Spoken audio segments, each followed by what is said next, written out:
Well, I believe we're live.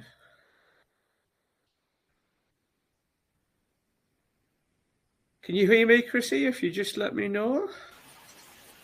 Yes, I can. You can. In which case, I can see we have people in the room, which is absolutely fantastic. If someone would just use the chat for me, just let me know.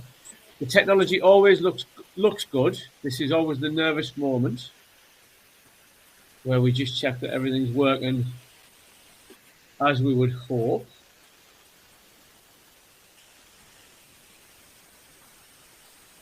I'm checking on a third screen to check the. But it looks okay. Yes, we've had. Yeah, people are coming through. We've got yeses. That is fab. So let me just set up. This is my 5th test to make sure that everything's working. So that's a separate. Yeah, no, that's great.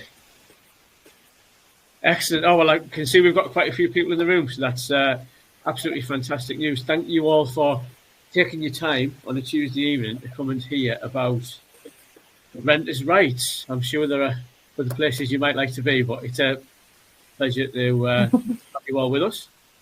And we'll give it just a sec to let people join the room. And then rest assured, I'm going to try and be as punctual as we can tonight because I'm sure everyone has other places to be.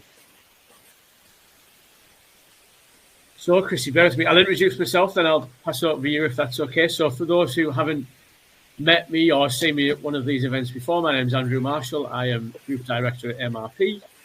We are a letting agent in the northeast of England, increasingly also a landlord sales agent. So Chrissy and I do a lot of work with landlords who are either looking to sell and exit their portfolios, or at the other end of the journey, landlords who are starting their investment journeys. And we have a small Airbnb business as well. So various different property angles across County Durham in the northeast. So that's me. I lead the team. I will say the teams do all the hard work, but I'm here just to lead and help them.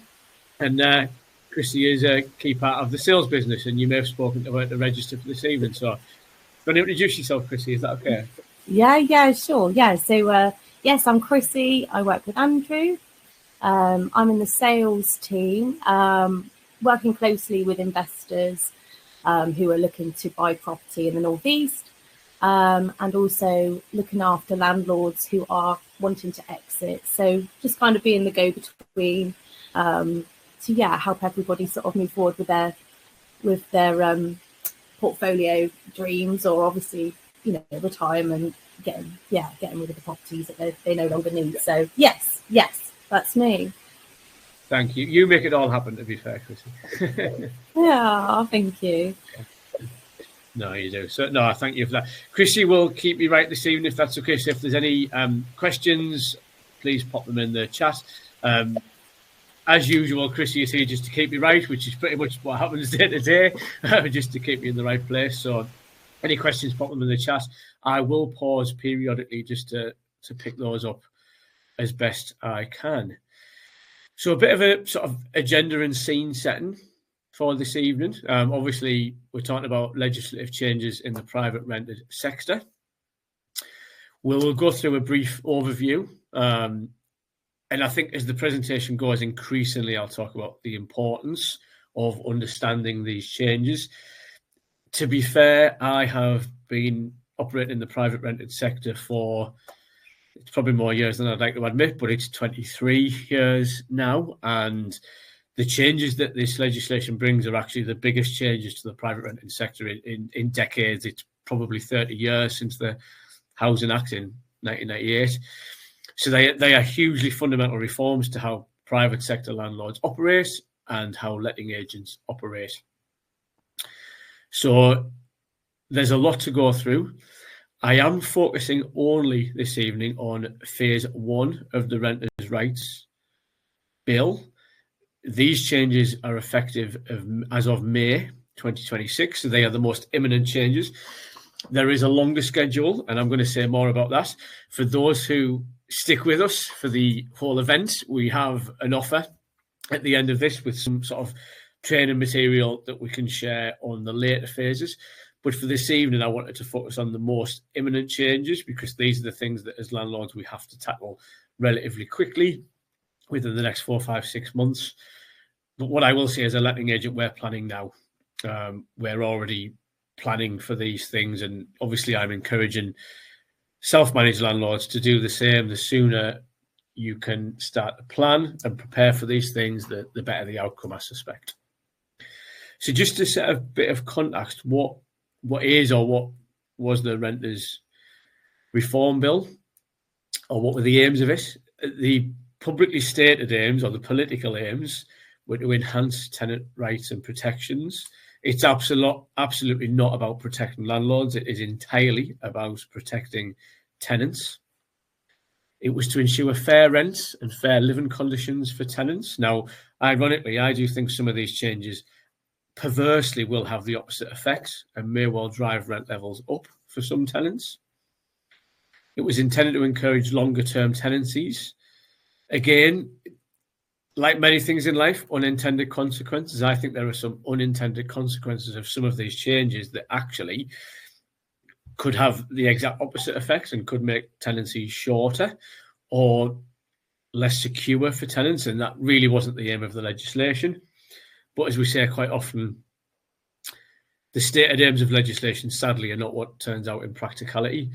And it was also said that it was meant to address homelessness and housing insecurity, which I will say, all of those 4 things, as a long-standing landlord and a letting agent, I have absolutely no problem with those as stated political aims.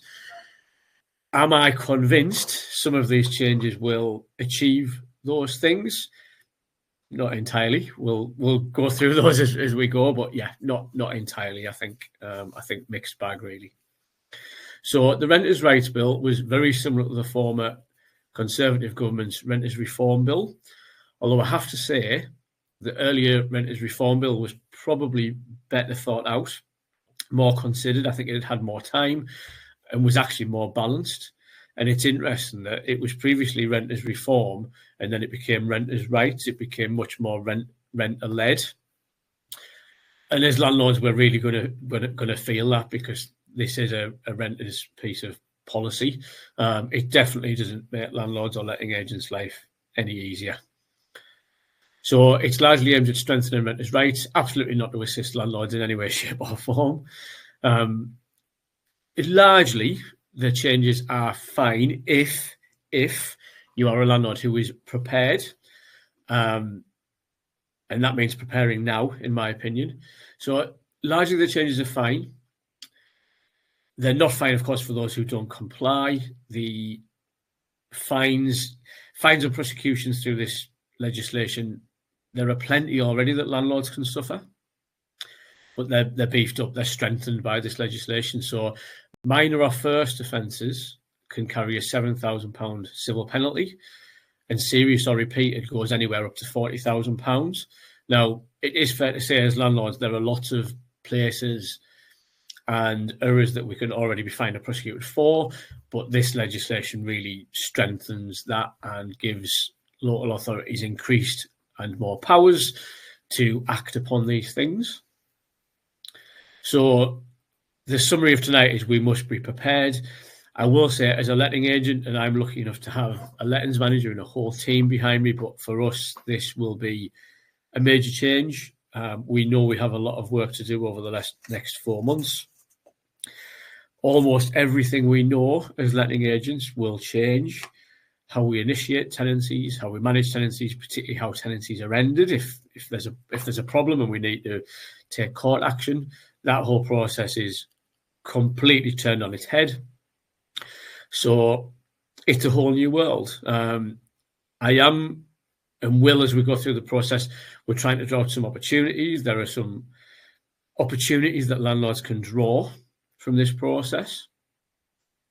But I think only landlords who are prepared, well-informed, well-educated, and who act on this will reap the benefit, really. In part, what we're doing is making the best of what's being presented. So, the current legal position. Bill was introduced to Parliament in September 2024, although we have been talking about this in the wider sense for probably 3 to 5 years. And actually, if nothing else, as a letting agent, the certainty of the bill passing royal assent in October and now becoming law, and us now having dates and deadlines, that actually is quite helpful to us, because we've had many years of uncertainty. And I think, in fairness, that uncertainty's had a negative impact on the industry, because other improvements and other initiatives haven't happened whilst we've been somewhat in limbo, frankly. So where are we? Phase 1 is May 2026, which really is the big bang, for want of a better word. So it's commencement date for many of the main reforms, which will include ending fixed term tenancies, banning of Section 21, which was traditionally known as no-fault eviction. There's new rules around rent increases that are very significant, and this is a big area that we need to plan for now. So there's some of the major changes that are going to immediately hit in the next 5 to 6 months that we need to plan and prepare for. Further out in the longer term, they're disclosed as phases 2 and 3. They actually run through 2026, 27, 28, and up to 2030. But there are further surprises to come for us landlords, and they include things like the National Landlord Database, the PRS Ombudsman for landlords. PRS Ombudsman is something that as letting agents we currently have to do, but that would extend to self-managing landlords. There'd be the expansion of the Decent Home Standards. Awaab's Law is a damp and mould piece of legislation, and also EPC minimum standards, which they're saying now might be 2030. So there's a whole range of further things to come over the next 5 years, hence why tonight I'm focusing on phase 1, which is the more immediate changes and actions that we need to take for May of next year. And I'll be honest, there are plenty of them. There's plenty to do, so we will focus there. I would encourage anyone watching to, if you can, stay till the end of the event. We do have some material around phases 2 and 3 and the further things that are going to happen. That'll be a little bonus offer that Chrissy and I have to share later. But that allows me this evening to focus just on May 2026 and planning for that. So that is where I will focus discussion this evening. So the first of the things that we need to be aware of is that all tenants will be entitled to receive a notice in May 2026. We're led to believe we will have to issue this notice within 28 days of the 1st of May. Ironically, the notice doesn't yet exist. The council haven't yet released the document, but we're told a document will need to be given to all tenants, and the purpose of the document is to convert their current tenancy, which in most cases is an assured short-hold tenancy, and we're converting it to an assured periodic tenancy. So what this does confirm for us is that we don't have to issue full new tenancy agreements, but there'll be a sort of conversion document that will have to be served to all tenants. And what that document is telling them is it specifically tells them about the change in their notice period, the change in their rights and their obligations. So that document doesn't yet exist. The government haven't yet released it, but we're told and assured that we will be required to serve that on all tenants within 28 days of the 1st of May, so that tenants know their new legal position based on this new sort of tenancy arrangement that they will have. So whilst we know we will have to do it, there is a lack of detail at the moment about what that document will look like and how we will serve it. I suspect, like most things in life, we will have to be able to prove service. So dropping through a letterbox or any kind of other informal service would probably not be acceptable. As a letting agent, we'll probably use e-sign signature software so that we can serve this document and prove its delivery to email addresses and ask tenants to e-sign to confirm. That's probably how we will deal with this. Therefore, we can absolutely confirm, if we have to go to court, that we have delivered the required document. So getting into the more meaty and problematic part of the legislation, And this is a real concern, I have to say. So the legislation prevents landlords from taking rent in advance. Now, for the last 23 years, whilst I've been in the private rented sector, a standard precaution that any landlord would take when granting a tenancy is that we would collect a bond, perhaps a guarantor, and we would also ask for the first month's rent in advance. And it's absolute common sense that we never signed the tenancy or released the keys to a property until we had all of those things in place. Those were the protections that we wanted to have to hand before we would initiate a tenancy and release the keys. It's certainly practice in my office that happens. No tenant would receive the keys until all the things we need in advance are done. And critically, we must have that month's rent in advance in our bank before we do anything. Legal right to do that will be removed in this legislation. So what they're saying is the bill bans landlords from demanding rent payment before the tenancy agreement is signed. So landlords end up in this very tricky position whereby we have to sign a tenancy agreement. And by doing so, the tenant has right to occupancy of the property from the start date. So we can no longer not give possession.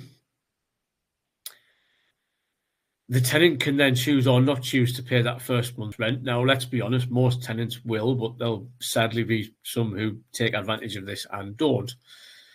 So immediately it's given us a tenancy management challenge in how we award tenancies, who we award them to, and how we protect our landlords, because one of the protections that we gave our clients previously is going to be taken away. So what they do say is, ironically, they say you can still ask a tenant for the first month's rent in advance after the tenancy agreement is being signed, but before the start date. So if a tenancy was signed today, but started in 5 days' time, they can pay rent in advance in that window. But to me, it's irrelevant because the tenancy's been signed, the tenant has legal right to occupy after that date, the security has gone. So this is something we'll be re-engineering to try and give our landlord clients new securities, because this security net will be gone. So they're quite clear in the legislation that you should not have a clause in your tenancy agreement that requires a tenant to pay multiple rent months in advance. For new tenancies after the commencement date of these rules, that clause, it can't be enforced in effect. So we can only ever take 1 month's rent in advance after the tenancy started. And this is the main worry for me, is the upfront issue, which is that when we're selecting tenants, collecting rent in advance was one of the securities we used to protect our landlords and to protect my own tenancies. That has now been taken away. So we'll be building in different protections. We will have to adapt and evolve, basically. But I must be clear, if a landlord did collect, even if a tenant voluntarily paid that rent before the tenancy was signed, as a landlord, you would have breached the legislation, and as a first offence, that is a £7,000 potential civil penalty. So we're going to have to be particularly careful about when rent is paid to make sure it doesn't arrive before signing of the tenancy. That, I think, as a letting agent, we can absolutely deal with. What we will have to be exceptionally careful about is how we protect our landlords before we issue a tenancy, and that's something we will re-engineer, basically. So just to summarise, the bill bans landlords from demanding rent payments before a tenancy agreement is being signed. As I've said, my concern is this removes a major common pre-tenancy protection that we always used. To share with you one of the things that we will explore as a letting agent, we will offer our clients in future rent guarantee insurance, which we obtain through our tenant referencing partner, which is Good Lord, is the company that we happen to use. So they assist with our tenant referencing, but they have a rent guarantee product, and that would potentially help if a tenant managed to get through our referencing and the outsourced process with Good Lord. If that tenant then chose not to pay the first month's rent and never paid it, the rent guarantee product would step in and pay the rent for the landlord. Now, obviously, there is a cost the landlord will suffer, but naturally, we're looking for solutions here to replace things that we've lost. The other thing that we may well offer to tenants is bond replacement insurance, which I will come into the details of in a second. But I just wanted to make clear that this change in legislation doesn't affect upfront. It doesn't affect upfront payment of a bond. So collection of payment for the bond can still be taken before signing the tenancy, and holding deposits can still be taken before signing the tenancy. It is only the rent in advance that can't be taken. So it's quite specific in the cash that it affects. And then just to give you some details, so this is the scheme that AMRP will launch in the new year, our rent guarantee insurance product. It's delivered by a third-party company, which is the Good Lord product. So they're quoting around 3% of the rent per month to offer this product. So it's going to cost landlords around £15 per month on a £500 a month rent level. But the things it covers are quite vast. And when I come to how we have to evict tenants in future and the timeline that it might take for landlords to evict tenants in future, this is where rent guarantee could be really useful. So the things it covers, it'll cover payment of rent for up to 15 months or until your tenant is evicted. Once the tenant's evicted, they will pay 75% of the rent for up to 3 months whilst you get that property back in a state to be re-let. So that gives you a couple of months in effect to get sorted and sort your arrangements. It covers rents up to £3,500 per month.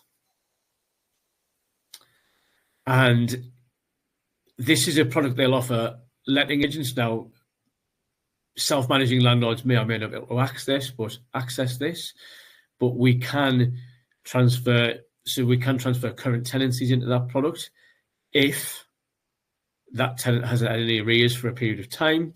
So we have had some of our current landlords who are asking me if they've had a tenant for 3 to 5 years, say, and they might like to put that tenant onto rent guarantee insurance.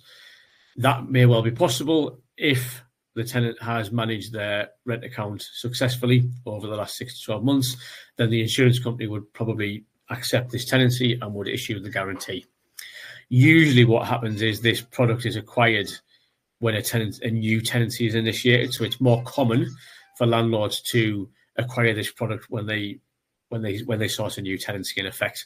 So for example, as a letting agent, when we find a new tenant for a landlord, we would go through the full process. When we have a tenant we want to recommend, we go back to the landlord with the recommendation, and we would let them know at that point if the tenant has passed the full process and if they're eligible for rent guarantee. At that point, the landlord can decide. So it's usual to take this at the point of tenancy being commenced.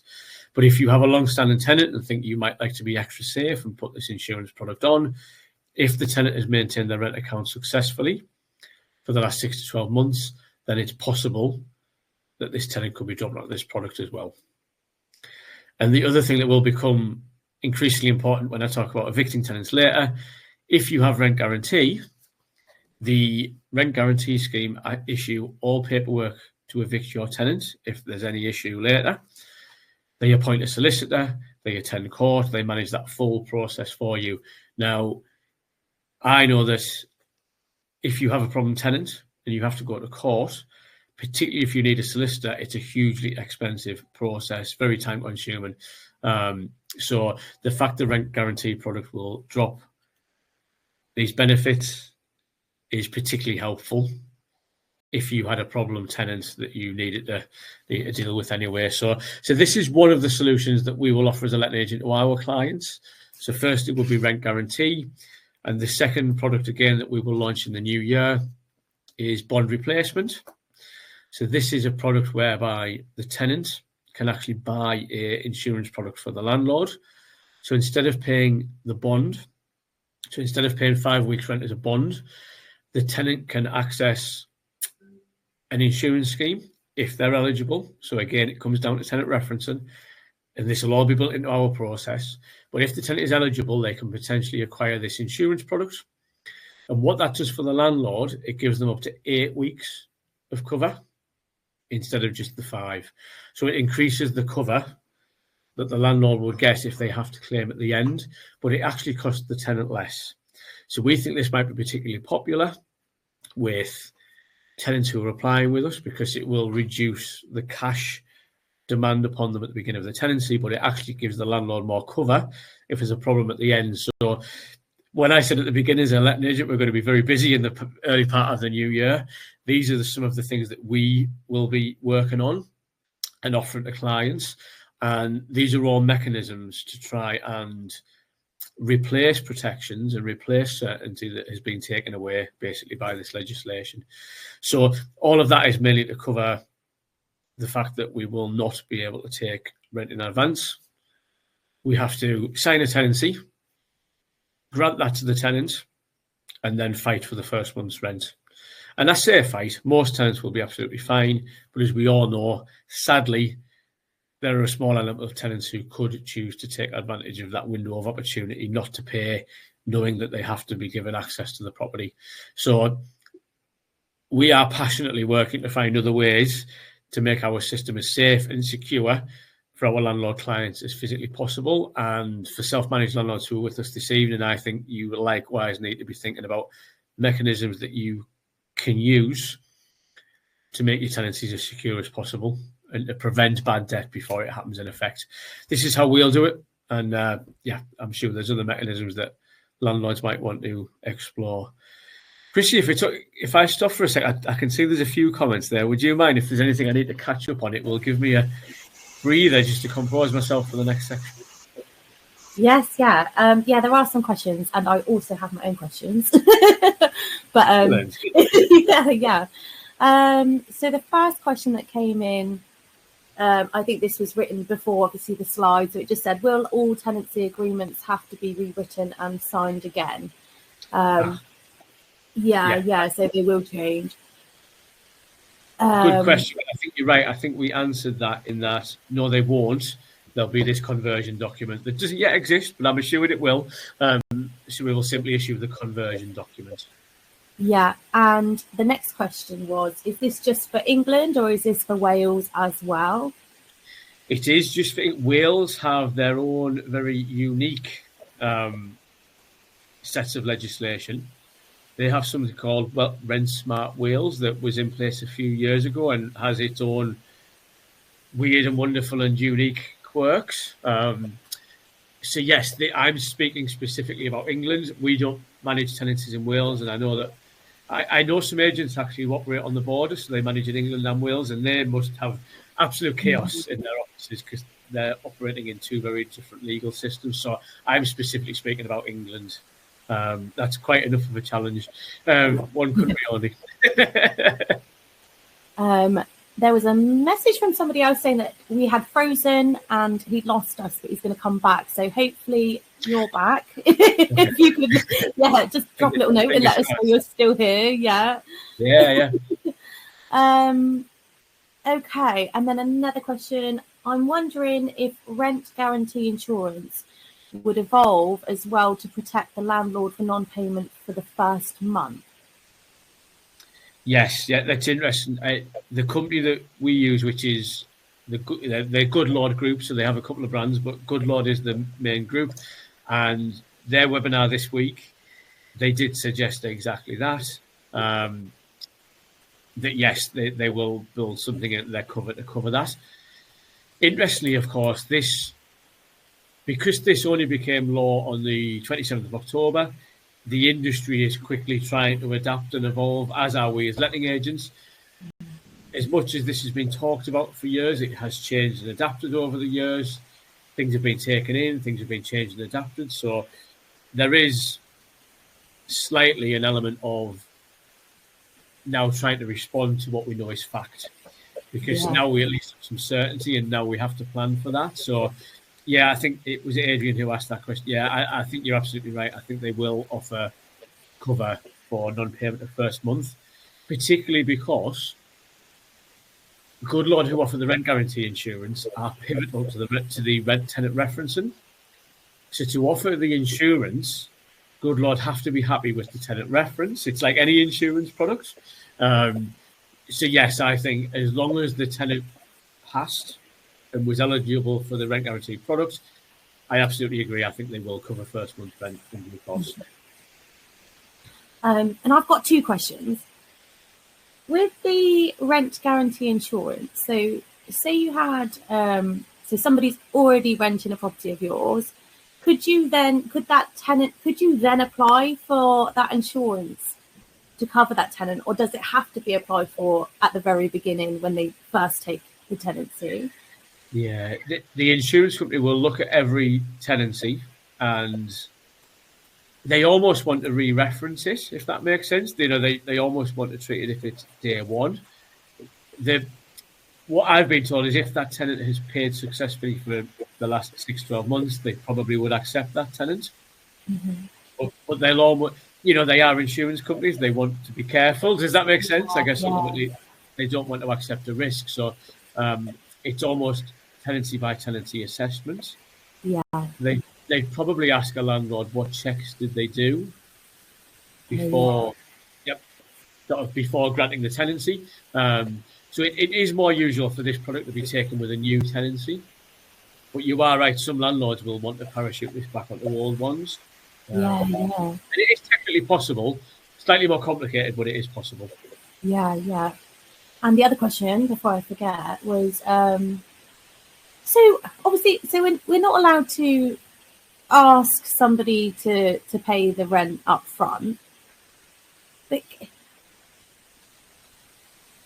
obviously that's something we're expecting because that's just the norm. But are you even allowed to discuss it? Even if you don't ask for it, you don't request it. Is it something you can actually talk about? Yeah, I think we can talk about it. And I guess the minute the tenancy is signed, that money can be paid. But I've heard many landlords trying to suggest workarounds, and I always think workarounds aren't really a legal solution because they aren't. But yeah, it does present a huge problem and a huge change in practice for us. So the practice until the 1st of May is we never release keys or sign a tenancy unless the money is in our bank. Come the 1st of May, that obviously has to cease, and we need to operate very differently. So almost we want to sign the tenancy and then have someone transfer the money 1 minute later. Yeah. It's never quite going to be that sort of that tight and that strict. But that will be the ultimate. We want the minute it's signed, we want that month's rent in the bank. Mm-hmm. But the minute there's a risk, because some tenants will choose not to pay, but they will fully understand what's happened and they will choose not to pay.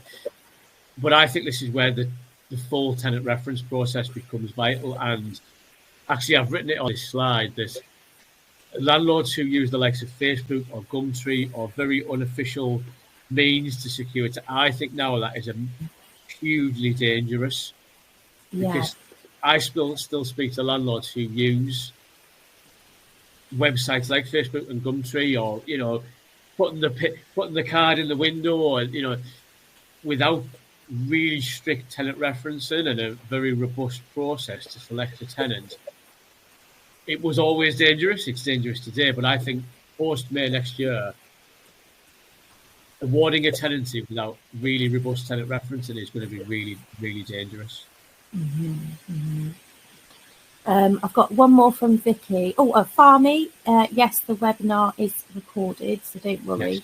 Yeah, it's recorded, and a link to the recording comes out tomorrow night. Okay. And Vicky, if the rent isn't paid in advance, how does that cover the last 2 months' notice? Does that mean that they would have to pay the final month on moving out? Correct. Yes. Yeah. So, yes, they would have to pay. In effect, in the last months of the tenancy, they would have to pay as they go as normal. You would, in theory, have your bond or a guarantor,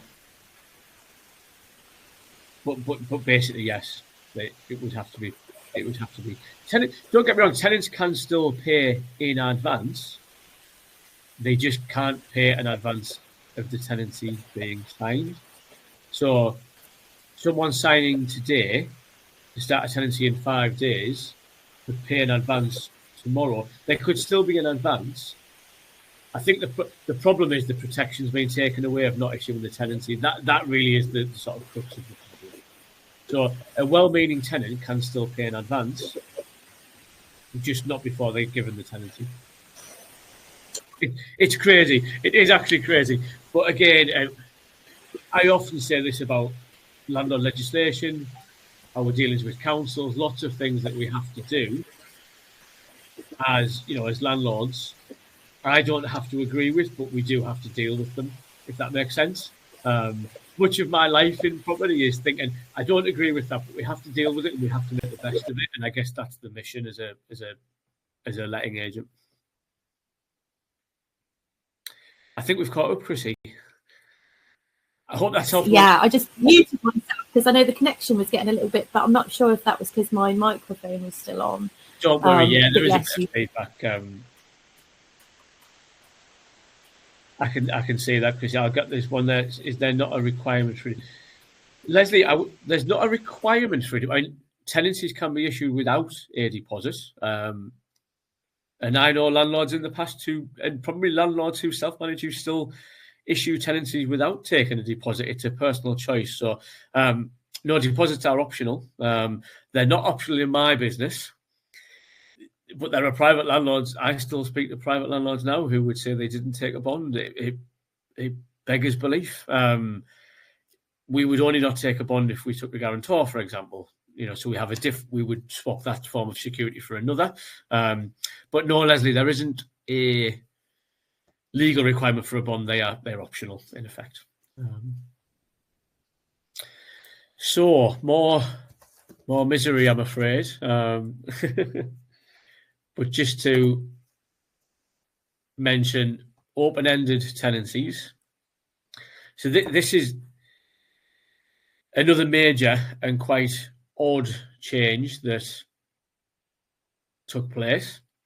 So tenancies will no longer have fixed terms. So previously we would issue a 12-month tenancy agreement, and we as landlord and the tenant were obliged to honour that 12-month fixed period. So tenants were required to remain for 12, and we had to guarantee the tenant the benefit of the 12-month tenancy. That, in effect, has now gone. So tenancies become periodic. So in theory, a tenant can serve 2 months' notice after just 1 month of the agreement. So tenancies become a minimum of 3 months. Now, I'm slightly less concerned about this because if a tenant is well referenced and we understand them and we understand why they want the property, the average length of a tenancy is about 18 months, UK-wide. So not many tenants want to stay for just 1 to 3 months. But it does present another challenge. And personally, for us as a business, this will be another reason why we very specifically focus on tenant selection and how we reference tenants and what we understand about them. Why do they want that property in that location? We're going to want to be assured that they want to be there for the long term, and they're not going to issue 2 months' notice after 1 month, leaving us to have to find a new tenant after 3 months. So this, for me, is the most odd change, but again, we're stuck with it. What I will say, notice periods for landlords is not the same. So whilst the tenant can give 2 months' notice after 1 month, the landlord can't do that. Very different notice periods for landlords that I'll come to later. So it is very much a renter's rights bill. So this is what tenants can do. Landlords can't do the same.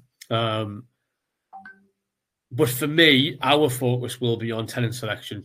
So understanding the tenants who are applying to us and why, understanding why they want that property. And for me, I think that will mitigate the risk of 3 months tenancies, because we want families and we want people with us who have a long-term reason to stay. That's what we look for clients. That's what we want as a letting agent. If someone was finding tenants on Facebook and Gumtree and not referencing, well, this is a risk that they would face, that tenants can move on quickly with very little notice. And so all these things circle around each other, and I think this really reinforces why we as a business will be reinforcing our tenant referencing process. We'll be looking at rent guarantee, we'll be looking at bond replacement. There are a number of things in this legislation that all focus in this. They focus the priority in this direction, and that's fine for us as a letting agent. But I guess the purpose of events like tonight is to impress upon self-managing landlords that if you are to protect yourself, these are the kind of actions that you are going to need to take in effect to protect your tenancies and to pin them down. So it could be more frequent tenant departures unless there is strict tenant referencing and a real understanding of the tenants.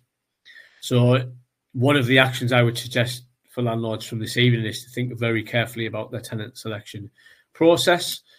If you are finding and initiating your own tenancies, there are now a number of risks posed by this legislation and more that I will come to, that if you are not extremely carefully referencing tenants before issuing tenancies, you are going to be at significant risk in terms of who's in your property and why they're in their property and how long they want to stay.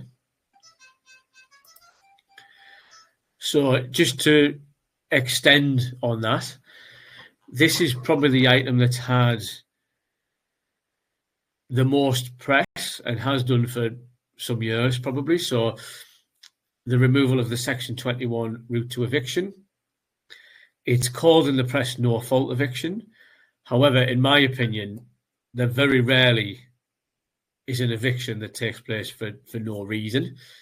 But I think, let's be fair, the press like to demonise landlords, and there's this perception that we run around evicting tenants because we can let to someone else tomorrow at significantly higher rent. It may be a London problem, but I'll be honest, it's not really a northeast issue. And certainly the landlords we deal with want longevity and stability. They are not frantically running around evicting tenants just to relet tomorrow to someone else at a higher rent. It's not really I think it's a very London problem. But what's been in the press for some years has been Section 21 eviction route would be removed, which it has been as of 1st of May. So no fault eviction disappears, and any landlord wanting to evict a tenant must ensure they have a valid reason to evict a tenant, and that reason must be well documented. And I'm going to come on to the new grounds, because that's the legal term that is used, the new grounds that landlords have to evict a tenant. Now, what I would say, every logical reason that a landlord may want to evict a tenant is covered in the new grounds. So whilst this has had a lot of press, and there's been a lot of scaremongering, frankly, for landlords, we as landlords and letting agents are less concerned about this, but it is a huge admin change.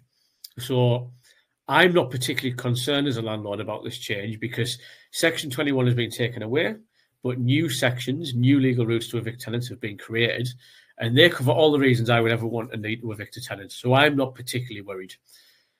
But my team will spend hours, if not days or weeks, preparing, learning, and being prepared for this change in how we operate. So whilst I'm not concerned about the headline, it will take a significant amount of admin and prep and learning to be prepared and ready to deal with this.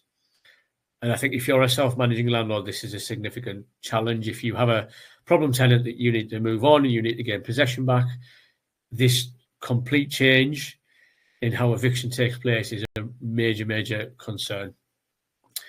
The point I've made at the bottom, the previous Conservative government had suggested that they wouldn't do this until the court system was reformed, and they talked about digitalising the application process. So to give you an example, when we have to apply to evict a tenant at the moment, we have to send 3 copies of the same form with a check.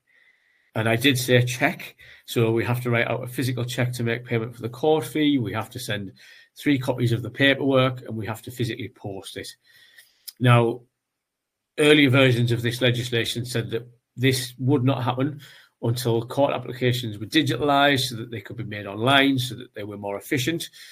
That has now been abandoned. So what we're left with now is a vastly changed, much more complicated eviction system that is still old-fashioned, out-of-date, very paper-driven and very slow. And it will get worse. And it will get slower.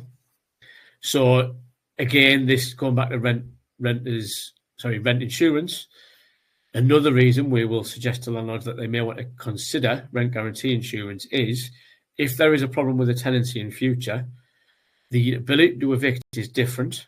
It will be slower, not just in terms of how long the notice is, but also in terms of the court process. So currently they say it might take 6 to 8 months to evict a tenant. I could easily see that being a year.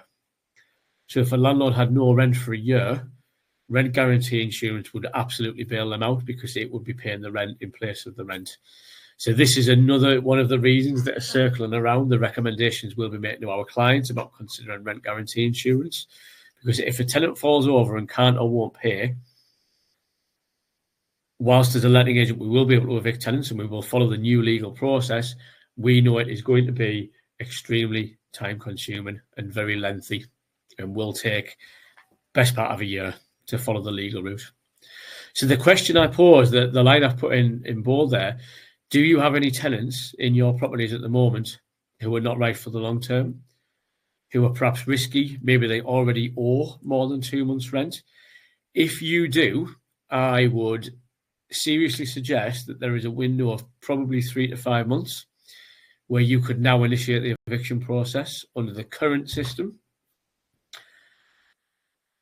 move that tenant on and secure a new tenant. And I think for some landlords, that may be the right answer. If you have tenants in properties that are not fit for the future, who are not right, who are a risk, it's awful to say, that we want to deprive people of homes, but to protect landlords, if you felt you had a tenant who met that criteria, now may be the time to act upon it, because I speak to landlords every week who have tenants who already owe more than 2 months' rent, and they aren't necessarily planning to do anything decisive about it. And I think this may be the trigger that means some landlords need to act and need to take decisive action. And that, for me, may mean commencing eviction of that tenant under the current system. It's a known system that we all know and understand, and it'll be slightly quicker. Taking the pain now, moving that tenant on, and then taking some of the stuff we've talked about earlier, very carefully sourcing a new tenant who is fit for the future. So that's a big question I think that I will pose to everyone online tonight. Given what you're hearing, are there tenants that you think you can't carry forward into the future? Not something we often want to suggest that we need to evict tenants, but if it needs to happen, there is a small window of opportunity under the current system before May to move forward with that. So that'll be a question I will pose to you all this evening, just to think about the tenants that you currently have. I know from my discussions with self-managing landlords every week that many of you are far too kind and let tenancies continue, accept far too much from tenants, non-payment, late payment, underpayment. It's not what the press would say, but I speak to landlords all the time who are far too generous, far too lenient. And I think this is a trigger that will mean landlords need to think very carefully about how they proceed and how they sort of deal with tenancies in future. So I mentioned that, and I'll relatively quickly go through these, but I did say that there are new grounds, so this is the legal term, there are new grounds to evict tenants that cover all of the reasons that you logically might want or need to evict a tenant. And that's why I'm not too worried about Section 21 disappearing. And I'm just going to describe now some of the new grounds as they have been created. So the new mandatory ground, and this is particularly helpful. Previously, eviction was discretionary, so it was at the court's discretion. But the new mandatory ground, so if we can prove to a judge that a tenant has sufficient arrears, the court will have no choice but to award us possession. So that is a positive out of this. What isn't so positive is that the Renters' Rights Bill has changed the definitions, and it's changed how much rent arrears a tenant must be in. So currently, if a tenant is in 2 months arrears, we can issue a 2-week Section 8 notice. That is, however, going to be extended. The tenant would have to be in 3 months of arrears, and the notice won't be 2 weeks, it will be 4 weeks. So before we can even proceed to court, 4 months will have elapsed. So as of today, it would in effect be 10 weeks, 2 months arrears and 2 weeks notice. So that's 10 weeks. It will now be 4 months before we can plead and apply to court. And then remember what I said about the court system: very manual, very slow, about to be overwhelmed with cases. So if your tenant fails to pay after May, it will be 3 months before you can issue the due notice. They will be entitled to 4 weeks notice. So you've already lost 4 months rent, and then you have to start the legal process.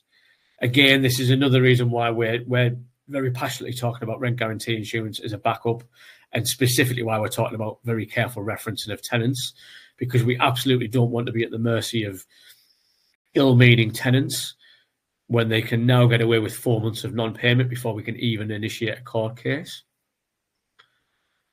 So a number of reasons all revolving around this circle of problems that in effect that we're going to face. So again, I would invite us to think about, with that in mind, are there any current tenants in your properties that you don't feel you can carry forward? It's something we'll think about at MRP. We are very strict with our rent collection anyway, but it's something we will think about. If there are any tenants that we feel should not continue with us, we will take advantage of the window of opportunity and end those tenancies under the current system before May. Now, there is then a discretionary ground. So courts would, if the tenant owed less than 3 months at the time it goes to court. So this is the sneaky trick where tenants would rack up the arrears, we apply it to court, and then the tenant pays just enough to bring them under 3 months in arrears. This has existed for some years. So what the courts are now saying is, if at the point of attending court, the tenant owed less than 3 months of arrears, then it's at the court's discretion. So the court would then decide if they'd give us possession or not. So slight change there. But again, the timelines are increased. We're 4 months in before we can do anything, which is just a disaster. If you're a landlord sat there with a non-paying tenant for 4 months before you can take legal action, it's an absolute disaster. And it just makes tenant referencing and tenant security measures more and more important, which takes me back to where I started at the beginning about the things that we'll do as a letting agent to try and protect our clients. But let's be fair, there are other reasons. Not every tenancy comes to an end because of non-payment. So some of the other logical reasons, and I do apologise that I'm covering this quite quickly because there's so much in this, so it is a little bit whistle-stop.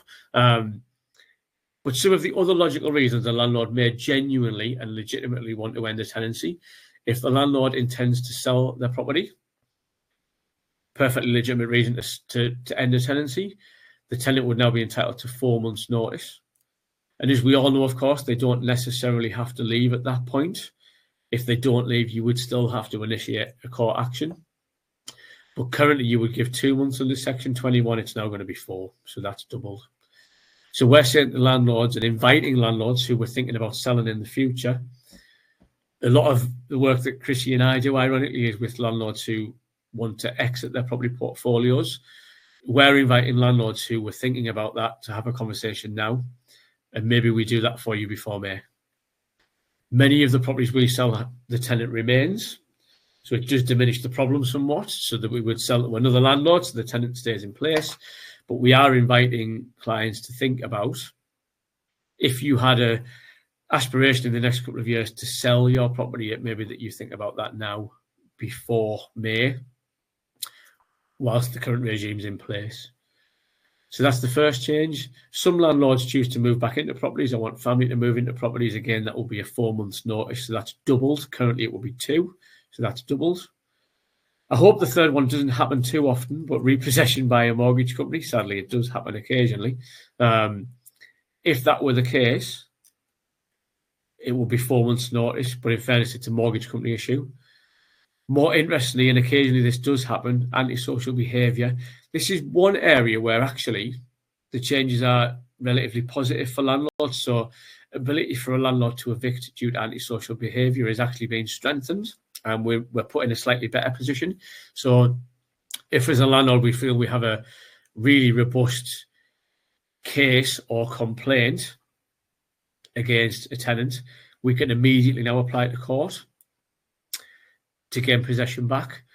That doesn't mean to say the courts will be quick, but we can immediately apply. So actually, this is one of the few areas where there is an improvement in our position. There aren't many, if I'm honest. There aren't many areas of change where, you know, landlord's positions improve, but that is one. To be fair, that is one minor area where ability to evict, if there are antisocial behaviour, the position for landlords is slightly improved in effect. Chrissy, I'm going to have a breather. Let me just check if there's any questions. That was a real, there was a lot in there, and I apologise. It's a bit whistle stop, but hopefully it's helpful. No, it's fab. You explained it really well, actually. Like, you covered all of it. Yeah, we did have some messages. So we've got, is the bill going to affect the amount of deposit a landlord can ask for? Has that changed at all? No, that was covered by the Tenant Fees Act, which I think was 2018. So that would still be a maximum of 5 weeks one. So that is unchanged. That stays the same. Okay, and Leslie, yeah, Leslie said, surely having to provide a year's rent is not going to please insurers. Sorry, I see. Do you know, I would struggle to interpret that question, but I understand what you're saying. You're quite right, Leslie. Yes, insurers would potentially be on the hook for up to a year's rent, and good lord that we work with, for example, they will pay up to a year's rent if the tenant doesn't. But you're quite right. They're therefore very cautious in their tenant selection. Now, as a letting agent, we're fine with that because we want to prevent, not cure. So that does mean that our tenant selection process is becoming increasingly robust, you know, and it will mean that tenants are rejected. But actually, I'd probably rather reject a tenant than leave a landlord with a problem. So yeah, you're right, Leslie. You know, insurers, they are insurers at the end of the day. They probably don't want to pay out. That is their business.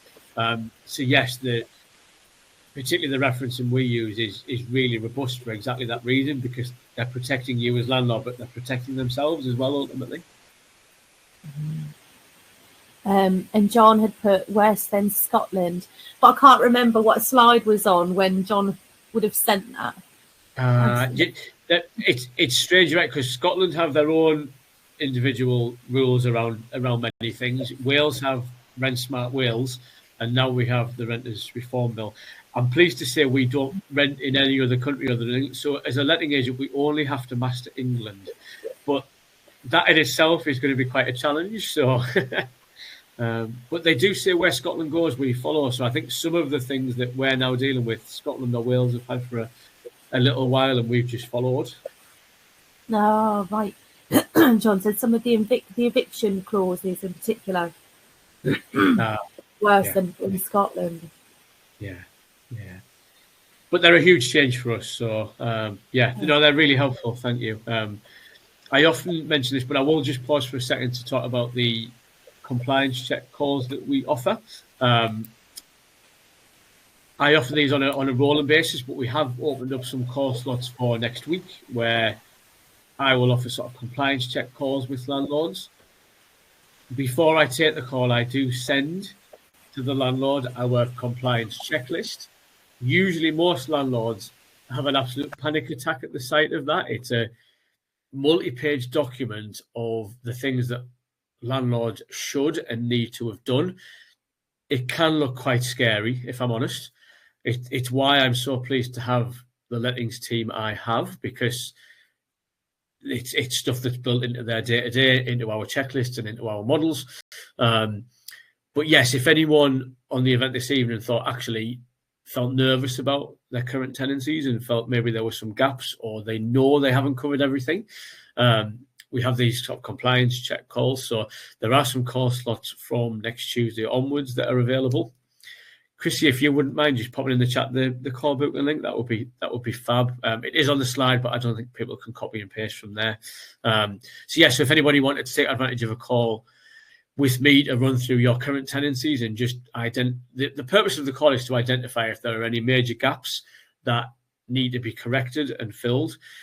And I guess it's a pre-audit. It's better that you and I find them than a council or a solicitor or CAB, or it's better that we find it and try and fill those gaps than a third party to find the errors and omissions, because then you'll be in the realms of fine and prosecution. So so we have opened up some call slots from next week. If that's helpful to anybody, we will pop the call booking link in the chat if anyone wants to make use of it. And if you did book a call, I would send in advance the compliance checklist just for everyone to have a look at, so that you can get a sense of what is required and what we're going to chat through in effect. And of course, what I would say, the current compliance checklist that we operate to as a business is about to change completely. So the compliance check call in the main will be speaking about the current world. Come May, that we will have a completely different checking system, because the things we need to check, the things we need to do will be very, very different, basically. So I'm going to move on to one of the next, and this is, again, a major change, but a major risk. So around rent control and capping of rent increases. This is another area where almost every week I speak to landlords who are far, far, far too generous. And this is not what the press say about us. This is not the public perception of private landlords. But every week I will speak to landlords who are just far too generous around lack of rent increases or the rent level they offer. And I'm constantly encouraging landlords to correct that issue for a number of reasons that I will come to. But this has now become another reason for landlords to correct their rent levels. So the specific change is that rent increases can no longer be informal. Any rent increase placed upon a tenant must be accompanied by a Section 13 notice, it's the legal notice to change the rent level on a tenancy. As a letting agent, we have always issued that document as good practice, but there are some landlords who simply agree increased rent levels by discussion. That's never been our operating sort of way. We would always have issued a Section 13. But this legislation makes it mandatory that a Section 13 must be issued. A Section 13 so rent can't be increased in the first year of the tenancy. So there's a veto within the first year. And landlords now must give 2 months' notice to increase the rent, not 1. So at the moment, until May, landlords can increase the rent by giving 1 month's notice, not 2. So that's the first major change. And landlords can only increase the rent every 12 months thereafter. Now, that is usually common practice anyway, so probably not a major change or deviation. But the key thing for me is what I'm going to come on to around if a tenant is not happy with your rent increase, they are now able to raise a tribunal case, and it's a free process for tenants. And what would happen, so say we've raised someone's rent to £1,000 a month, we've given the Section 13 notice and that we've correctly given 2 months notice, but the tenant objects. They can apply for a first tier tribunal, and the rent increase is in effect frozen. So until the tribunal has the hearing, you do not get your increased rent. Now, the timeline for a tribunal is 4 to 6 months. And even if it is successful, the increased rent is only effective after the hearing. And then your next rent review can only be 12 months thereafter. So if I were a savvy tenant, even if I agree with the rent increase, I would apply for a first tier tribunal because it's free, so why wouldn't they? They would save 4 to 6 months of the rent increase because it can't be applied until the hearing. And they've delayed the next rent review by 4 to 6 months because it's pushed the boundaries on. So these are further sort of restrictions that are placed upon landlords by this legislation. So a big campaign that I am now having is to educate landlords and say, if you are one of the many landlords who has not reviewed rent for years and knows that tenants are significantly underpaying, now is the time to initiate a rent review under the current regime. To get that done in the next 3-4 months and correct the rent level as much as possible within that window.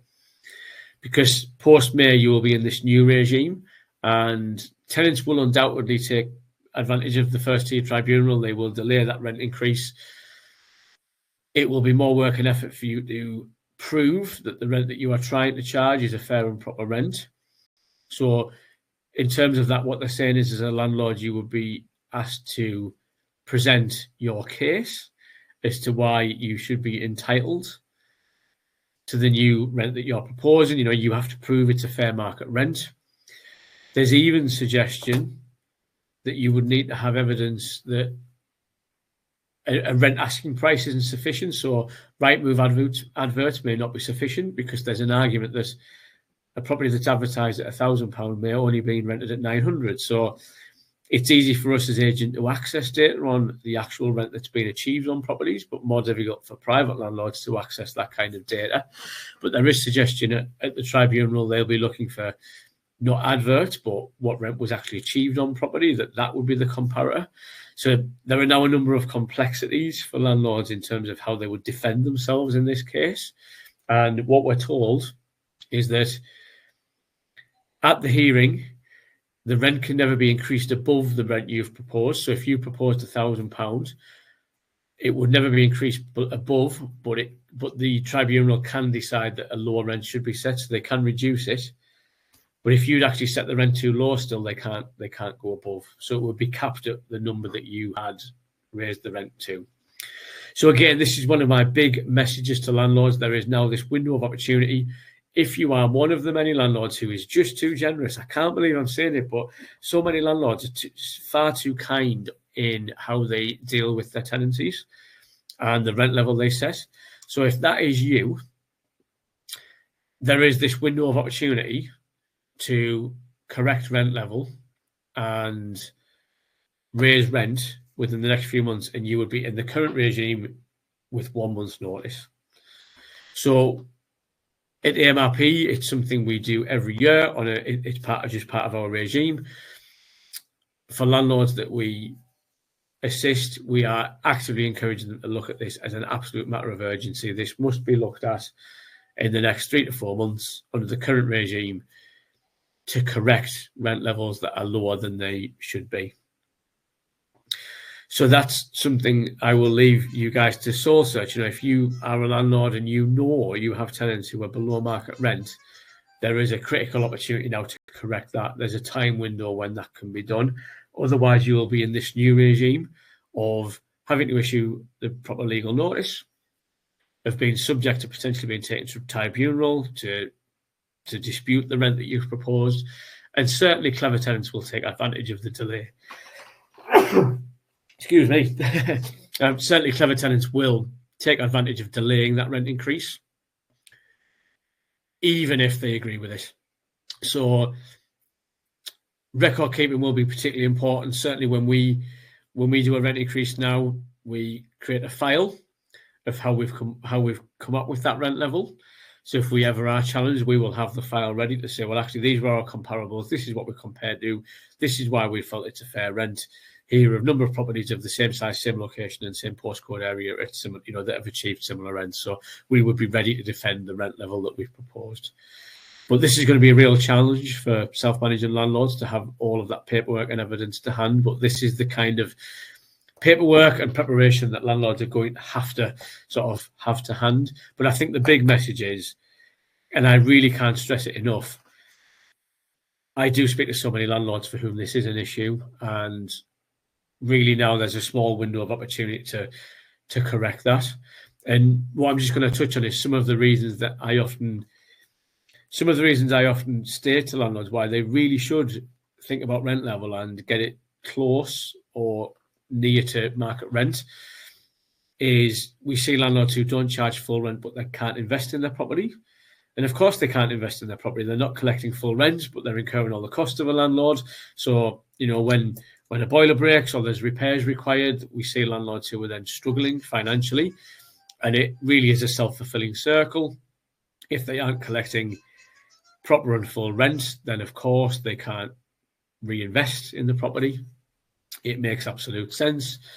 We see landlords who have problems with remortgaging. So, for example, if you need to remortgage tomorrow, the mortgage company will look at the repayment you're going to pay and the rent you're collecting, and they have standard ratios as to what's acceptable. So we've had landlords who've come to us for help because they can't now remortgage because the margin isn't there between what they're going to pay and what they're going to collect. So it can cause mortgage problems. And I increasingly see this at the point of sale. So even this week, we are liaising with a number of clients who aspire to sell. And what I'm having to say to them is, to get full value for your property from a buying investor, we must collect your rent level, because it's still with MRP. It's a part of the big business that Chrissy and I work in every day, where we're working with landlords who want to sell and landlords who want to buy. Obviously, the buying landlord is particularly interested in the financial return they're going to get from the property. It's part of the reason they're buying the property. So if the property is under rented by £100 a month, it diminishes the future value of the property to the investor. So the offer they will make is lower.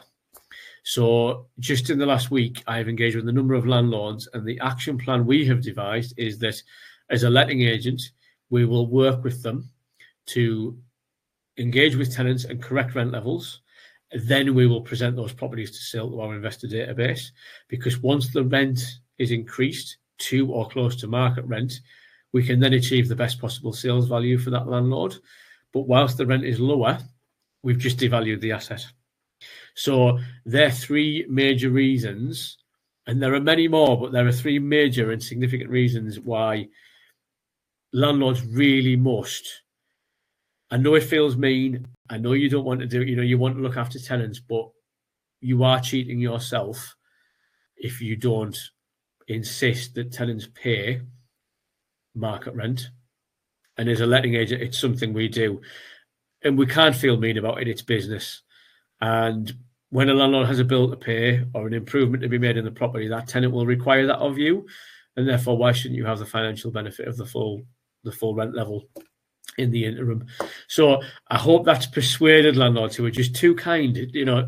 Stop being so kind. Tenants must pay at or close to market rent. They are just some of the reasons, but Renters' Rights Bill is now another reason, based on the restrictions I've described, why it's going to be really important to keep rents at the right level. And if you aren't at the right level now, take the window of opportunity. Take the window of opportunity in the next 3 months to correct that problem. Now, there is a call book and link, Chrissy, which is the rent review appointment, so a slightly different call. But if anybody feels this is an issue for them, and you perhaps know you have tenancies that are at rent levels far below where they should be, feel free to book a call with me, because there is this window of opportunity before we hit more complexity after May. And this, I think, will be something that we will really promote to landlords in terms of, this is a big action that you can take in the next 3 months. Frankly, protect your income, get rent levels to the right level, do it now whilst you possibly can before things change. I'm going to take a breath, Chrissy. What have we got? So we've had one question in from Margaret. Do you offer landlord services for properties outside your office area? Obviously, we cover the whole of the North East, don't we? Yeah, so for tenancy management, we cover pretty much the entire North East. So it's quite a big patch from Darlington and Teesside up to Northumberland is really the very most northern border. That is a stretch. So yes, within the North East, there are some things that we can deliver remotely, that we could offer a landlord in London, for example. It would depend on what service is required, whether it may be appropriate for us to deliver or not. So there's probably an individual discussion to be had, I guess, Margaret, about what it is you feel you need and where. What I would say, we're part of a national network, so if For example, it was a service out of North East that it just wasn't appropriate for us to deliver. We're part of a national network of agents who all operate to the same standard and sort of same operating model, and it may be that we could introduce you to someone, for example. And that was it. Yeah, I just popped in the link for the compliance check, and I've also added the rent review booking link. Thank you. Perfect. If anybody wants to book that call in with you. Yeah, thank you. It's going to get really scary now, though. I've saved probably the most scary till towards the end. So I hope you've all got coffee and are feeling brave for this section. But this probably is slightly the most scary and would be a culmination of everything we've talked about. But rent repayment orders currently exist. So a landlord could currently be subject to a rent repayment order in the current environment.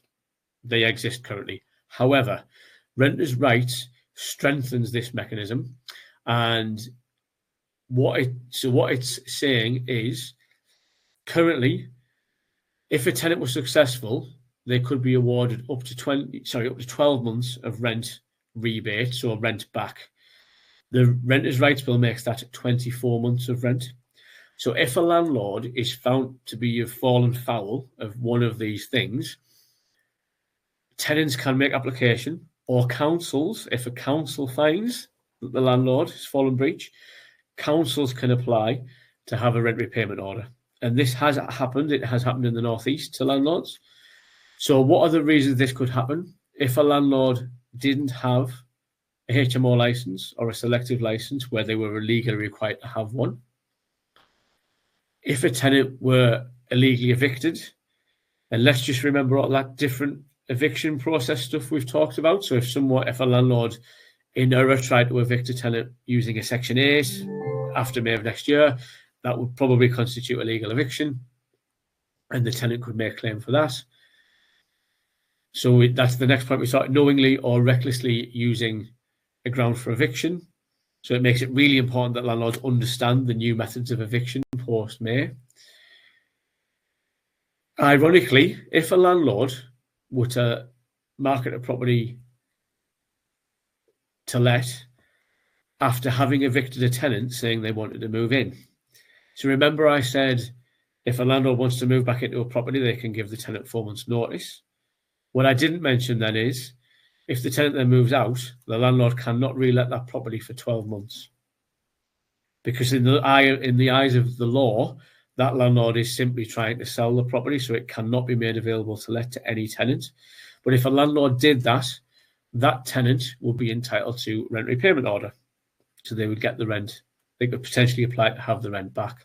And what I would say, I think, be very cautious of this. Councils are very aware of it. Citizen Advice Bureau are very aware of it. And I have seen some Facebook posts from legal firms who it will, I think, be the next no win, no fee, where they will target tenants who feel they've been mistreated, and they will assist those tenants to get rent repayment orders. No doubt the legal advisors will take their share, but I genuinely think this will be one of the next no win, no fee industries where legal advisors will help tenants to make rent repayment order claims. And interestingly, liability remains with you as the landlord, even if you have a letting agent. So even if you are an MRP client or the client of any other letting agent, the ultimate responsibility lies with the landlord themselves. So any rent repayment order would go straight back to the landlord, not the letting agent. Now, as a letting agent, I am very confident all of our landlords are protected from any of these risks because that is our job. But if you're self-managing, you need to be very, very confident that you don't fall foul of any of these things, because the example I will give, this was a Newcastle example, a 6-bed HMO in Newcastle. This example hit the press. One tenant became aware the property didn't have a HMO license and successfully applied for a 12-month rent repayment order. But they were quite friendly with the other 5 tenants. So they told the other 5 tenants, and the end outcome was that all 6 tenants successfully claimed 12 months of rent back because the owner had failed to obtain a HMO licence. Now, after May, that will be up to 24 months. So the situation will get worse. So it's little known about, but it is out there. But I genuinely think this will get press. It will get Facebook sort of post publication from companies who want to promote this as a no-win, no-fee service, and council officers, because a tenant or a council can apply for this. So I think council officers will start to promote and push this forward. So I think we need to be immensely careful, but it all just wraps around, the compliance check offer we've made. Landlords need to be absolutely robust in checking that they've done everything they need to, they've done everything properly, that they're above board, because the penalties for not being always existed, but they're becoming very teethy, they're becoming very expensive. And rent repayment is just one mechanism that could bite a landlord who either knowingly or accidentally had fallen foul of one of these things. And I would never want a landlord in our network to do that. So rent repayment is a very, very scary mechanism that I am convinced will become more prevalent. I've seen it on Facebook. It will start to happen. And the only thing that gives me comfort as a letting agent is the fact that the team I lead, and to be fair, they do all of the hard work. I am very happy to give them all of the credit, but we have to be so meticulous in checking that we do everything we need to for our landlord clients. And we're a team of 5, and it's still a full-time job for us and a challenge for us. So for those of you who are watching this webinar who are trying to self-manage around a career, and I can absolutely appreciate that this is an absolute minefield, and there's a lot to consider, there's a lot to get right. But yes, absolute caution over rent repayment orders that will now double in their financial penalty from May next year onwards. So really wanted to make everyone aware of that, because it's an area of significant concern. And then another area again that is a civil penalty. So this is the 7,000 or 40,000 for repeat offences, but this is over discrimination. And we still have landlords. We've even had clients in the last month who've asked us not to accept tenants in receipt of benefit. Now, there has been legislation around this for some time, but the Renters' Right Bill in effect makes clear and formalises the fact that agents or landlords cannot refuse granting of a tenancy on the basis that a tenant either has children or is in receipt of any form of benefit. Benefits must be counted as the same as any form of income, as if it was earned or employed income. And ironically, that's exactly how we treat it in our reference and process. So when we reference with the Good Lord Group, as long as we have proof of benefit, that is treated as secure income, and it's treated as part of the affordability assessment. But I still see adverts on the Facebooks and the Gumtrees where landlords will say no children or DSSS. That now will become a discrimination offence and could carry a £7,000 civil penalty. And a word of warning, we did become aware of a particular tenant who was making it her full-time job to call agents and inquire about properties. And the whole mission was they would inquire about properties and they would make very clear they were on benefits. And what they wanted to hear from that agent was, no, we don't accept benefits. Because the minute the agent said that, the applicant had a claim. And it became very well known in letting agent circles that that name was shared amongst us, because we needed to protect ourselves when answering calls. Now, we're quite clear as a letting agent, that is not part of our process. But I know for private landlords, there are private landlords who actively say this. They put it in writing and they would say it on calls. So it's just to make clear, this is something that I would suggest needs to be taken out of operating procedures now, but certainly from May next year needs to be removed from your language or your adverts and how you operate. And absolutely do not say it on a call, because if you're unlucky enough to have been called by the person who knows they can claim, you might find that just because of that call, the applicant has a claim against you for discrimination. So it's a scary world, I'm afraid. But that will affect us from May of next year. At AMRP, it's something that we've had covered for some years. It was never part of our regime. And we treat income exactly as they said, which is benefit income is just another form of secure income that we would count as part of a tenant's assessment. So that's how we deal with it. So you'll probably be relieved to know I'm slightly going to wrap up and sort of bring us towards the end of the session. I can see that everyone has stuck with us. Thank you so much. We do have our offer to come though, so bear with. We do have our offer to come, yes. But yeah, just to wrap up, I guess, key actions, key takeaways. I think I have hopefully articulated why I truly believe strict tenant selection criteria is absolutely vital, and it will be part of our work as an agent over the next 3 months, but something that private landlords need to think about, either delivering yourself or engaging an agent to do for you. But it is absolutely vital now with, not being able to take rent in advance, our ability to evict tenants and how long that's going to take. There are all of these things now. Selection of tenants is so important. It's always been part of our model, but really landlords must seriously think about how they select tenants. And hopefully it will be MRP, but I would encourage landlords probably to engage a professional, respectable agent to help with that process. Or hopefully if you're in the Northeast, it might be something that you engage just for. But if not, someone else that you trust to sort of robustly reference a tenant, because there are now so many risks after that tenancy's commenced that prevention is absolutely vital. Then reviewing rent levels. We've talked about reviewing rent levels and the fact that post-May it's going to be so much more difficult to change the rent level. So I would absolutely encourage landlords to take advantage of the opportunity they have over the next few months to review rent levels and make any changes under the current system, not the future system that's going to come.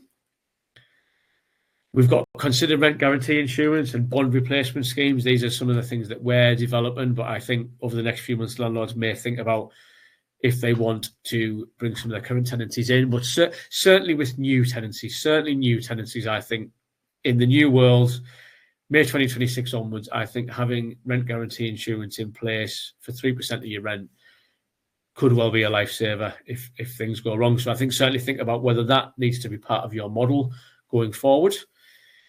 Critically, do you have the right tenants? Are there any tenants that you need to take some really strong action on now? Because they aren't going to be appropriate after May. It's very harsh to say, but AMRP's role is to protect landlords and work for landlords. So I really think as landlords, you have to think about, are there any tenants who aren't fit to be with you beyond May next year? As a letting agent, it's a conversation we'll be having. I don't think there are many, if any, because of the way we operate on a day-to-day basis. But I would encourage landlords to start and have those conversations and to think, is it time to end some tenancies? Tenants who have perhaps got away with too much, perhaps where you've been a little bit lenient or soft in your management. Is it time to now rethink? And is it time to do something about that? I'd suggest inspection of properties and recording those inspections.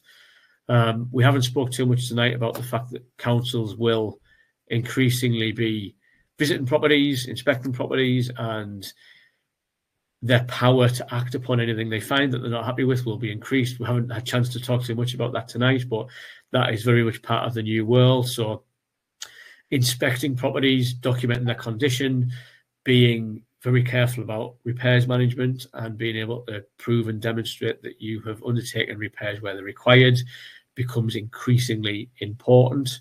Apologies, we've not said too much on that tonight, but it's genuinely all good record keeping. Protect yourself, record what's being done, record what's being said, record what action you've taken is sort of absolutely priority.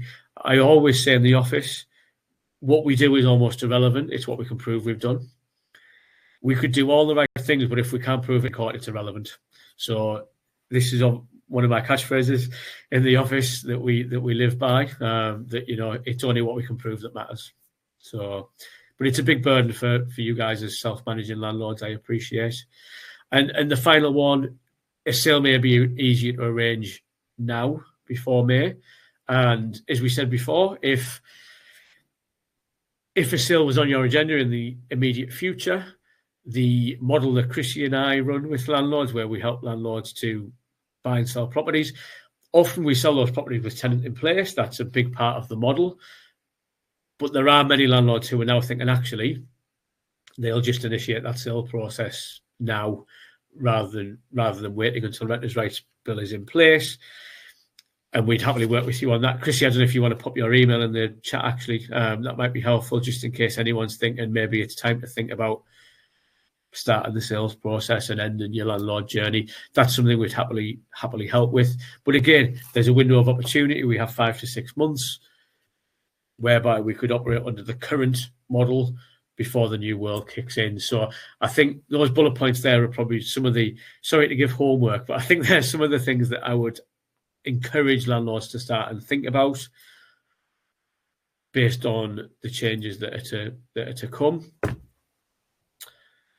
I will pause for questions, don't worry, because I can see there's a few things popped in there, but I did just want to mention, because I can see that nearly everyone stayed with us, Chrissy, isn't? I'm chuffed. An hour and a half. Isn't it? Yeah. And to be fair, they're not questions. They've said, how helpful, you are, and how the webinars are always so informative. So, yeah, everyone's been really lovely. Nice comment. That's really, really fab, because I am aware that it's not the most exciting of subjects, and it's scary for landlords, and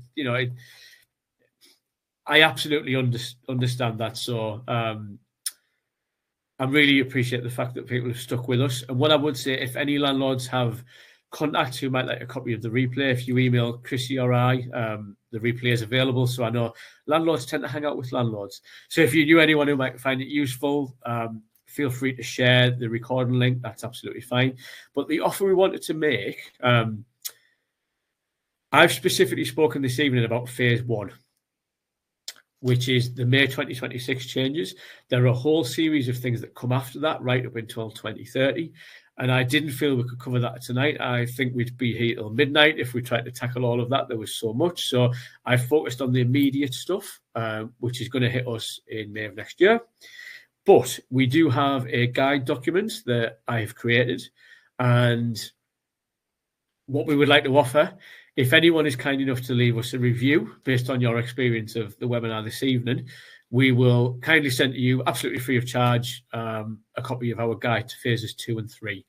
And that document is structured in a similar way. So what we do is we explain what is likely to happen. So what changes are going to happen for landlords. And then we talk about some of the things that I think you should or could be doing in the meantime to try and make things better. So, yeah, we always welcome reviews. So if anyone would like the guide, if you would be so kind as to leave us a review, I'll ask Chrissy to pop the review link into the chat. But if you could leave us a review just to let us know how you found this evening or your experience of AMRP. I know some of you have chatted to Chrissy before, so sort of your experience with us, that would be so much appreciated, and we will get that guide over to you in your email box once the review is made, so that you can then think about the further things that are to come, because there is more.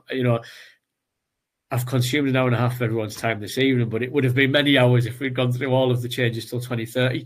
But the guide is there. Please, yeah, if we can have reviews, that would be so appreciated. And our thank you for that will be that we'll ping the guide over so that you can have a quick look at the changes that are to come. In the new year, we will definitely do more events leading up to May. There'll be more stuff. There'll be emails. We'll probably look further at the phases 2 and 3. There's so much more to come. We've done this quite quickly after sort of the 27th of January when it was all announced, so we have done it quite quickly, but I really hope, and it sounds like it was helpful, which is fab. Chrissy, I'll hand over. I don't know if there was any more questions that popped in. No, that was it. Yeah, no, fab. I think you've covered everything, and it is a lot of information. There are a lot of changes, and I feel you covered it for me, answered all my questions. Good. And yeah, there wasn't any. It's an awful lot. Yeah, it really is. But yeah, Chrissy, if you're okay to keep an eye on the reviews tomorrow, and we'll ping that guide to anyone. What I will say that if anyone's watching the replay, if you kindly leave a review, maybe just drop Chrissy an email at the same time. Someone might watch this in weeks or months, if that makes sense, Chrissy. So if you get an email in future, if someone's watched the replay, which they might, if they can have the guide as well, that would be perfect. Yeah, sure. Because we're famous for a while, the webinar will be available for a while. So yeah, the offer lasts as long as the webinar is out there. But yeah, there'll be more to come. I think we can wrap up, Chrissy. I think I can let everyone enjoy the rest of the evening. Oh, yeah. Oh, look, there's still comments coming in. It's lovely. Oh, good. Do you know, that's and do you know, it must be really nice for you, because I know you're speaking to a lot of these people to sort of invite them, so it's a nice. Yeah, like some of these names are familiar. Like I know that I've spoken to, so it's nice. Yeah, I love it. Yeah, no, it's fab. Thank you so much, Chrissy, and thank you so much, everyone. I'm going to go to the gym, and I'm going to let everybody else get on with the evening. So I'm going to go see if my children are still alive. I've got my uncle babysitting my boy. So I'm just going to go and see if everything's in one place. They've been very well behaved, bless them. No. Well, honestly, thank you all so much. I will speak to you tomorrow, Chrissy. Thank you, everyone, for listening, and let's speak to you soon. Take care. Bye, everybody. Bye-bye. Bye. Bye. Bye.